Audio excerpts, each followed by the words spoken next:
राय भाई नमस्कार। नमस्कार। नहीं भाई, आजकल नेताओं की भाषाएं अमर्यादित हो रही हैं। अखिलेश यादव व ब्रजेश पाठक की बयानबाजी तूल पकड़ रही है। जी हाँ, ये सही कह रहे हैं कि आखिर जो राजनीति का केंद्र बिंदु, जी जो भाषाएं अब नेताओं के बीच की है, अमर्यादित होती जा रही है। जी एकदम सच्चाई है कि ब्रजेश पाठक ने समाजवादी पार्टी को डीएनए के बारे में कहा कि इनका डीएनए सही नहीं है और उस पर एक विवाद छिड़ गया।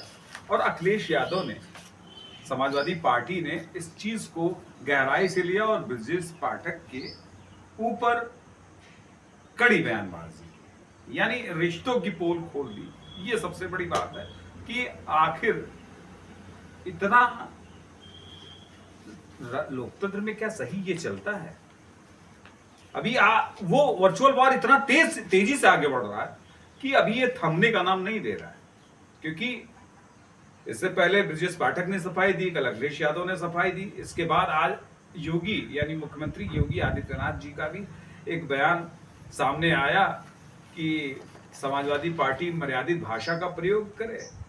और वहीं अखिलेश यादव ने भी पलटवार किया कि पहले आपसे शुरू, और उन्होंने कहा कि जो आपने ट्विटर हैंडल पर, अखिलेश यादव ने ये कहा कि आपने जो अपने एक्स हैंडल पर लिखा है उस भाषा को क्या आपने पढ़ा है?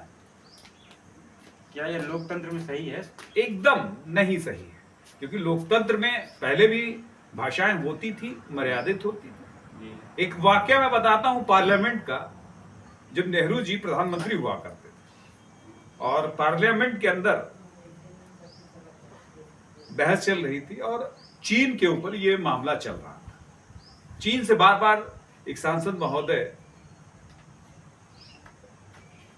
उन्होंने एक सवाल किया आदरणीय अध्यक्ष जी के माध्यम से प्रधानमंत्री पंडित जवाहरलाल नेहरू जी से कि जो 42,000 वर्ग मील का जमीन का हिस्सा चाइना ने हड़पा हुआ है, उसके लिए हम क्या कर रहे हैं? इस पे तपाक से, चूंकि नेहरू जी प्रधानमंत्री थे, जवाब देना था। उन्होंने भी जवाब दिया कि आदरणीय अध्यक्ष जी, आपके माध्यम से मैं आदरणीय सांसद जी को, सदस्य जी को मैं ये बताना चाहूंगा कि जिस जमीन पर घास का तिनका नहीं उगता, उस जमीन लेकर क्या कर। उस समय भी एक तार्किक भाषा थी कि उन सांसद के सर पर बाल नहीं था और उन्होंने अपने सर से टोपी हटाई और उन्होंने कहा कि नेहरू जी, इस सर पर बाल नहीं है, क्या आप इस सर को धड़ से अलग कर देंगे? तो देखिए, लोकतंत्र में भाषाओं का, विचार का जो मूल्यांकन है वो सही होना चाहिए। लेकिन मूल्यांकन को पारिवारिक दृष्टि से या किसी के डीएनए पर या किसी के हम पारिवारिक रिश्तों पर या तमाम से या किसी के विचारों पर, यह विवाद ऐसा होना ही नहीं चाहिए। क्योंकि ऐसे विवाद से लोकतंत्र की सही परिभाषा नहीं होती।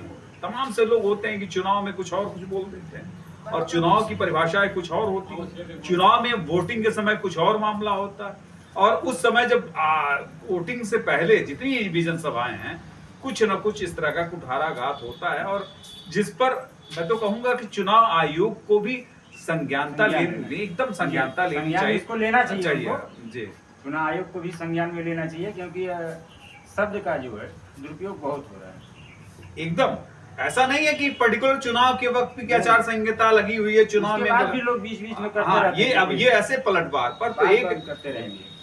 तर्क की भाषा का प्रयोग होना चाहिए। मैं तर्क का खिलाफ नहीं हूं, लेकिन किसी की आइडियोलॉजी, किसी की विचारधारा पर एकदम फोकस बनकर और गलत तरीके से व्यवहार करना न समाजवादी पार्टी के लिए सही है, न भारतीय जनता पार्टी के लिए सही है और न किसी अन्य दल के लिए सही है। क्योंकि हर दल को अपनी सीमाओं को आकलन करना चाहिए और चुनाव, मैं तो कहूंगा कि चुनाव आयोग इस ऐसी मामलों पर जरूर अपनी ठोस टिप्पणी दे और उनको एक सक्रिय और एकदम उनका टैग हल्का सा ये एक लेंथ लाइन बना देनी चाहिए और एकदम फाइनल लाइन की, इस लाइन को आप नहीं करोगे चाहे चुनाव हो या ना हो, इस पर